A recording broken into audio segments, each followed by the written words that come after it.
നമസ്കാരം. News for Kerala ടിവിയിലേക്ക് എല്ലാ മാന്യ പ്രേക്ഷകർക്കും സ്വാഗതം. ഇന്നത്തെ പ്രധാന വാർത്തകൾ കാണാം. നിക്ഷേപകരിൽ നിന്ന് കോടികൾ തട്ടിയെടുത്ത ഇടമുളയ്ക്കൽ സഹകരണ ബാങ്കിൽ ഇ.ഡി. അന്വേഷണം. ഇന്ന് രാവിലെ 10 മണിക്ക് അപ്രതീക്ഷിതമായാണ് ഇ.ഡി. എത്തിയത്.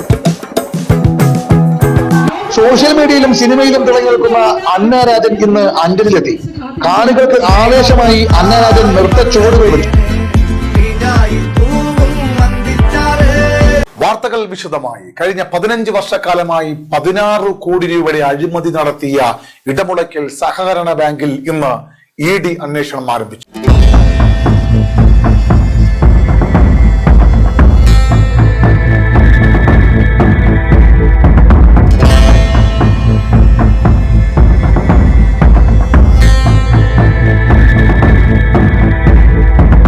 കൊല്ലം ജില്ലയിലെ ഇടമുളയ്ക്കൽ സർവീസ് സഹകരണ ബാങ്കിൽ ഇ.ഡി. എത്തുകയും എല്ലാ ഫയലുകളും പരിശോധിക്കുകയും ചെയ്തു. കേരള ഹൈക്കോടതിയുടെ നിർദ്ദേശമനുസരിച്ചാണ് ഇ.ഡി. അന്വേഷണം ആരംഭിച്ചത്. ഞാൻ അവിടെ പറഞ്ഞ കൊച്ചിലെ വിശ്വസിച്ചില്ലങ്ങോ അങ്ങനെ അവിടുന്ന് ലോൺ എടുത്ത് അടച്ചുകൊണ്ടിരുന്നപ്പോൾ നമ്മളെ വിശ്വാസം അറിയാൻ വയ്യാതെ അവർ പിന്നെ രേസ ലോൺ എടുത്തു. ഞാൻ അടയ്ക്കുള്ള പണം അടച്ചിട്ട് കൂടെ വന്നപ്പോൾ ചോദിച്ചപ്പോൾ കാണാനില്ല. ചോദിച്ചപ്പോൾ അങ്ങനെ കിടക്കുവായപ്പോൾ അറിയാതെ വീണ്ടും ഒരു ലോൺ എടുത്തു. ചോദിച്ചില്ലേ? പിന്നീട് ചോദിച്ചിട്ട് ഒക്കത്തില്ല, തരത്തുമില്ല. 7 വർഷമായിരുന്നു അത്. ഞാനും പക്ഷെ ഒരുപാട് ആളുകൊണ്ടേ ഉണ്ട്. ഇപ്പം അങ്ങനെ ലോൺ എടുക്കുവാണെങ്കിൽ ഈ അടുത്ത് ഞാൻ അറിഞ്ഞില്ല. പേപ്പറും വന്നേരം ഒരു എന്തോ അവസാനം ഞാൻ എടുത്ത 3 ലക്ഷം എടുത്ത് അതിന് 1 ലക്ഷം അടയ്ക്കണം, ബാക്കി എല്ലാം അടച്ചിട്ടുണ്ട്. പക്ഷേ വേറൊരു കാര്യമുണ്ട്, ഇവർ 5 ലക്ഷം എടുത്ത് ഒരു രേഖ എനിക്ക് വന്നിട്ടുമില്ല. അത് 5 ലക്ഷം ആര് കൊടുക്കുന്ന ആൾക്കറിയാം. കഴിഞ്ഞ 15 വർഷക്കാലം ഭരണം നടത്തിയ ഭരണസമിതി അംഗങ്ങൾ നിക്ഷേപകരിൽ നിന്ന് കോടികൾ തട്ടിയെടുത്തതിന് ഉത്തരം പറയണമെന്നാണ് കോൺഗ്രസിന്റെ നേതാക്കൾ ആവശ്യപ്പെടുന്നത്. ആ ഓപ്പറേഷന് വേണ്ടിയിട്ട് അടിയന്തരമായിട്ട് സാമ്പത്തികം വേണം. പക്ഷേ ഈ ബാങ്കിൽ ആ സാമ്പത്തികം കൊടുക്കാൻ ഇല്ലാത്ത ഒരവസ്ഥയാണ് നിലവിലുള്ളത്. കഴിഞ്ഞ ഏകദേശം 6 മാസത്തിന് മുമ്പ് വീണ്ടും ഈ ബാങ്കിൽ ഇലക്ഷൻ നടന്നു. ഈ ബാങ്കിൽ ഇലക്ഷൻ നടന്നപ്പോൾ ഈ ബാങ്കിലെ നാശത്തിന്റെ പടുകുഴിയിൽ നിന്ന് ഉയർത്തെഴുന്നേൽപ്പിക്കാമെന്ന് വിചാരിച്ചുകൊണ്ടാണ് ഇന്ത്യൻ നാഷണൽ കോൺഗ്രസ് ഐക്യജനാധിപത്യ മുന്നണിയുടെ നേതൃത്വത്തിലുള്ള ഒരു പാനലിനെ അവതരിപ്പിച്ചത്.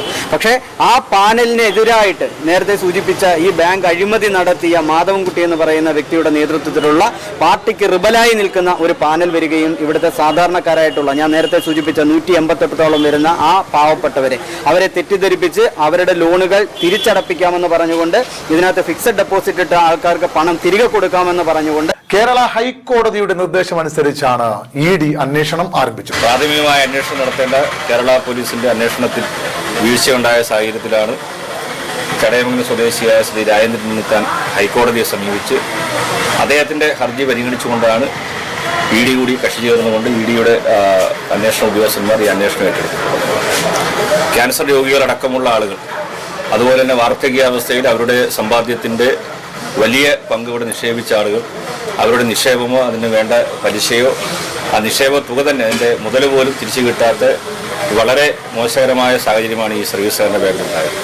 ഈ കഴിഞ്ഞ 8-8.5 വർഷക്കാലമായി ഈ സംസ്ഥാനം ഭരിക്കുന്ന ഗവൺമെന്റിന്റെ ഭാഗത്തുനിന്നോ അല്ലെങ്കിൽ ആ അന്വേഷണ ഏജൻസികളുടെ ഭാഗത്തുനിന്നോ യാതൊരു വിധമായ നടപടികളും ഉണ്ടാകാതെ വന്നപ്പോഴാണ് ബഹുമാനപ്പെട്ട കേരള ഹൈക്കോടതി അവരുടെ മുമ്പിലേക്ക് വന്ന ഒരു നിക്ഷേപകന്റെ കേസിനകത്ത്, അതായത് അവരാരും ഇ.ഡി. അന്വേഷണം ആവശ്യപ്പെട്ടതല്ല, ഇതിനകത്ത് എന്തൊക്കെയോ നിഗൂഢതകളുണ്ട് എന്ന് ബോധ്യപ്പെട്ടതിന്റെ അടിസ്ഥാനത്തിലാണ് ബഹുമാനപ്പെട്ട കേരള ഹൈക്കോടതി എൻഫോഴ്സ്മെന്റ് ഡയറക്ടറേറ്റ് എഫ്ഐആർ അന്വേഷണം ആരംഭിക്കാൻ സാധിക്കുന്നത്.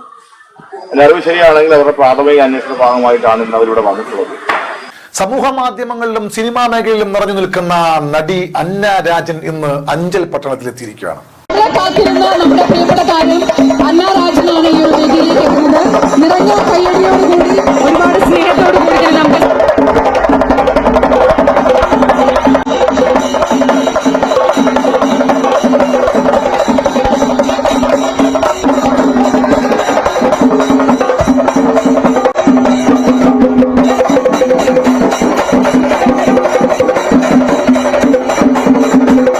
അന്ന രാജനെ കാണുവാൻ വേണ്ടി അഞ്ചൽ കോളേജ് ജംഗ്ഷനിൽ വലിയ ജനക്കൂട്ടമായിരുന്നു.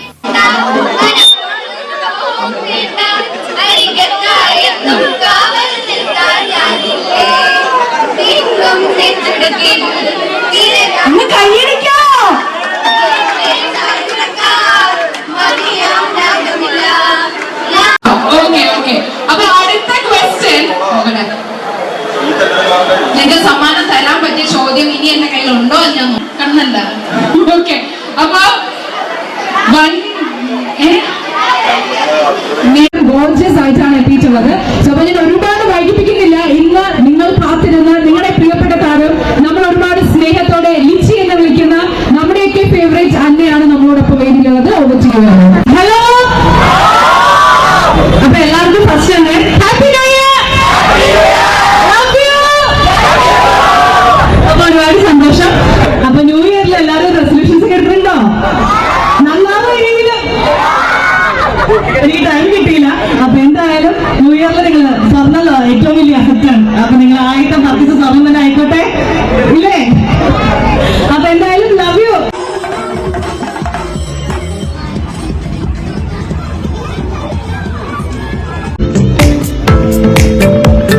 മനുഷ്യന് ഭൂമിയിൽ ജീവിക്കാൻ കഴിയാതെ വരുമ്പോൾ മറ്റൊരു ഗ്രഹത്തിലേക്ക് പോകുവാൻ വേണ്ടിയുള്ള പരീക്ഷണങ്ങൾ തുടങ്ങിയിട്ട് നൂറ്റാണ്ടുകളായി. എന്നാൽ അതിനൊരു ഉത്തരം നൽകുകയാണ് ഇന്ന് ശാസ്ത്രലോകം.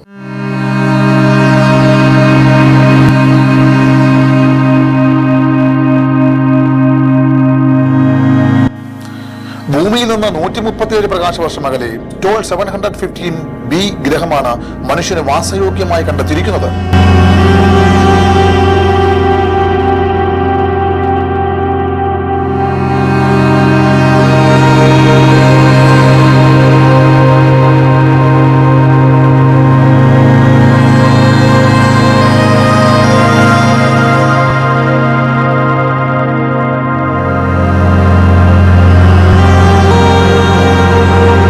വർഷങ്ങളുടെ പരീക്ഷണങ്ങൾക്ക് ഒടുവിൽ ഈ വെളിപ്പെടുത്തൽ നടത്തിയിരിക്കുന്നത് നാസയാണ്.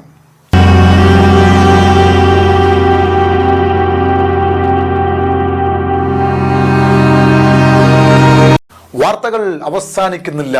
മറ്റൊരു വാർത്തയുമായി മറ്റൊരു നാൾ നമുക്ക് കാണാം. അതുവരെ ഗുഡ് നൈറ്റ്.